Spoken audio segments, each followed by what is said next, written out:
Concerning this accident in In Osisioma Aba on 27/28th of this October in Onimea, I've been watching a lot of comments of our people. Some people are now say, no, yes, and these young guys in Ebola and send their accidents, a lot of things in our comment section.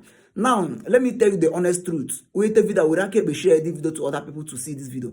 Now, my number one people I will blame in this thing that just happened in Osisioma Aba on 27/28th of this October. Number one is the contractor Juzan, because I don't know this place. All that these people feel black. Haga that made this place. Or maybe here it's something they might survive. We can motor here maybe. Number two is the people who are motor maybe they are drunk. How am I? Yeah, so those who gonna throw to naga. The first speed they forward. You understand? Only marriage is again in on my ano abana steering because it controls a lot of things. American obodo they restrict all those things. It will talk away they drunk, you got steering because you might go and bobo when they give him deep moto. You understand? So we are going to hold the contractor responsible for this thing that just happened and also blame the person. Although two of them they don't just fight just like that. Yeah, two vibrant guys just like that. We don't lose them. We don't lose them like this. So may we know the kaya pine blame muna esendre and esendre what do you think an esendre? If I will blame of our governments and contractor user and also the people na motor in motor biko open now the drunk they or my na talk don't enter steering. Don't enter steering. Two things in wiki more you might even buy yourself or buy ndegina. I'm ready to see motor an investment or if you're do aka. Do you know you're gonna respect that today now? That in a quasi go just like that. So what is if I get this thing?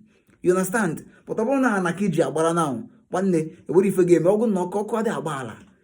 So may the soul of the people that just to this vibrant guy that just lose their life, may the soul rest in perfect peace. Yeah? If I find our phone at this country, every day our people now my government I want to contract the with a rose. Failure of contractor to do all these things game. Some people are all that place. Just imagine. Imagine. They don't lose their life. They say they don't lose their life. Even the motto, the life of the two people they put there. Everybody they put there around. Or would we find our Fonaka government? I get here condemn more governor so to know is the contractor. Contractor and amaro kwesi mechi this own. Because someone they buy some of them are going to that place. If I need for this kind of things, no, but you go na about the open, I give you instruction, I get you a cross, okay, man, a danger to this place. But the teacher, they teach that danger of a thing.